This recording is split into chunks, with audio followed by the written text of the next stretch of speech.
লোকসভা ভোটের প্রাক্কালে পঞ্চায়েতে পালাবদল ভাঙন বিরোধী শিবিরে কংগ্রেস, সিপিএম, বিজেপি এবং নির্দল মহাজোটের দখলে থাকা পঞ্চায়েত এবার তৃণমূলের দখলে।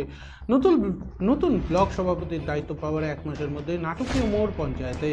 বিরোধীদের ঐক্যবদ্ধ জোটের সামনে যে পঞ্চায়েত ধরাশায়ী হয়েছিল তৃণমূল, সেই পঞ্চায়েত কার্যত বিরোধী শূন্য হওয়ার পথে। এর আগে উপপ্রধান সহ 7 সদস্য যোগ দিয়েছিলেন তৃণমূলে। এবার প্রধান সহ 8 সদস্যের যোগ। 28 আসন বিশিষ্ট গ্রাম পঞ্চায়েত তৃণমূলের পক্ষে 24। অন্যদিকে বিরোধী শিবিরে থেকে গেলেন মাত্র 4 জন সদস্য। যদিও বিরোধীদের অভিযোগ, তৃণমূলের কিছু নেতা টিকিট না পেয়ে বিরোধী শিবিরে এসেছিলেন, তারা দুর্নীতি করতে না পারায় তৃণমূলে ফিরে যাচ্ছে। সাথে মিথ্যা মামলার ভয় এবং হুমকি রয়েছে। লোকসভা ভোটের প্রাক্কালে শুরু হয়েছে রাজনৈতিক চাপানোতর। মালদা জেলার হরিশ্চন্দ্রপুর 1 নম্বর ব্লকের কুশিদা গ্রাম পঞ্চায়েত। 28 আসন বিশিষ্ট এই গ্রাম পঞ্চায়েত গত পঞ্চায়েত ভোটে তৃণমূল জয়লাভ করে 9টি আসনে। কংগ্রেসের দখলে যায় 6টি, বামেদের দখলে 5টি, বিজেপি এবং নির্দল জিতে 4টি করে আসনে। পঞ্চায়েতের দখলের জন্য মহাজোট করে বিরোধীরা। বিরোধীদের দিকে ছিল 19টি আসন, অন্যদিকে তৃণমূলের 9টি। সিপিএম থেকে জিতে আসা শামীমা পারভিন পঞ্চায়েত প্রধান হন। যদিও এই পঞ্চায়েতের বেশিরভাগ নির্দল এবং কংগ্রেস, সিপিএম প্রার্থীরা পঞ্চায়েত ভোটের আগে তৃণমূলেই ছিলেন।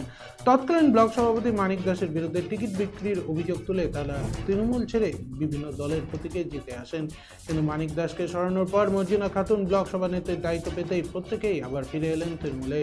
মঙ্গলবার হরিশ্চন্দ্রপুর 1D ব্লক তৃণমূলের সভানেত্রী মর্জিনা খাতুনের বাংরুয়া গ্রামের বাড়িতে এই যোগদান কর্মসূচি হয়। প্রধান সহ বামেদের 3 জন সদস্য, কংগ্রেসের 2 জন সদস্য, বিজেপির 2 জন সদস্য এবং 1 নির্দল সদস্য এদিন মর্জিনা খাতুনের নেতৃত্বে তৃণমূলের পতাকা তুলে নেন। চলতি মাসেরই 3 তারিখে উপপ্রধান সহ কংগ্রেস, সিপিএম, নির্দল থেকে 7 সদস্য যোগ দিয়েছিল তৃণমূলে। আজকে কোন দল থেকে কোন দলে আসলেন আপনারা? আমি তো অ্যাকচুয়াল সিপিআইএম দল থেকে পাস করেছিলাম বলতে আমার ওয়াইফ পাস করেছিল। পাস করা থেকে ওখান থেকে প্রধান হয়েছিল। আমি তো দীর্ঘদিন টিএমসি করতাম, এমনকি টিএমসির নমিনেশন করেছিলাম। নমিনেশন করার পর আমি কোনো কারণবশত সিম্বল পাইনি। তারপরে সিপিএম আমাকে টিকিট দিয়েছিল। এবার সিপিএম থেকে জিতে আমার ওয়াইফ প্রধান হয়েছে। প্রধান হওয়ার পর আমি বর্তমান এই দিদির উন্নয়ন দেখে সমস্ত কিছু এত রকমের পরিকল্পনা যেটা হয়েছে, কন্যাশ্রী থেকে চালু করে রূপশ্রী, ঐক্যশ্রী, যুবশ্রী, যত রকমের প্রকল্প আছে সবাই মানুষ সুযোগ সুবিধা পাচ্ছে এই দিদির। আজকে কোন দল থেকে কোন দলে আসলেন আপনারা? আমি নির্দল থেকে টিএমসিতে যোগদান করলাম। আগে তো তৃণমূলই করতেন। হ্যাঁ, আগে আমি তৃণমূল করতাম।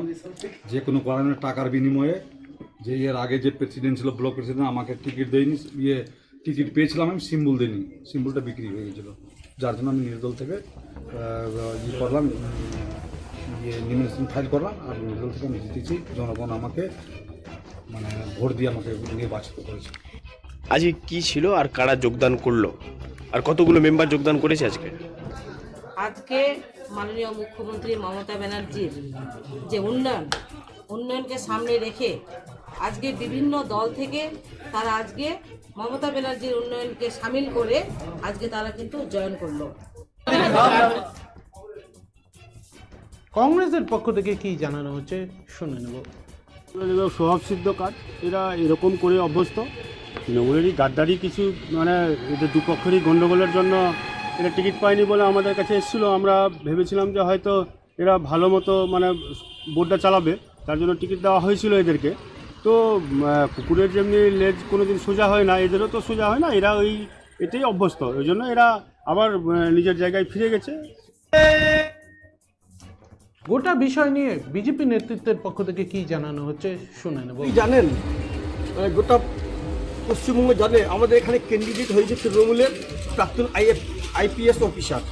তিনি উত্তর মালদায় চারি সাইডে সন্ত্রাস ভয় দেখে মানুষকে যোগদান করাচ্ছেন। আজকে বিজেপির কোনো কর্মী বা কোনো মেম্বার আন্তরিকভাবে কোনো দলে যোগ দেয় না। ওদেরকে ভয় দেখিয়েছে, প্রেশার দিয়েছে, তার বিনিময়ে ওরা গেছে। আজকে কতই মেম্বারকে ওরা নিয়ে চলে যাক, কোনো লাভ হবে না। এই ভোটে আমাদের উত্তর মালদা সংসদ মাননীয় খগেন মুর্মু মহাশয় 3 লক্ষ ভোটে জয়লাভ করবেন।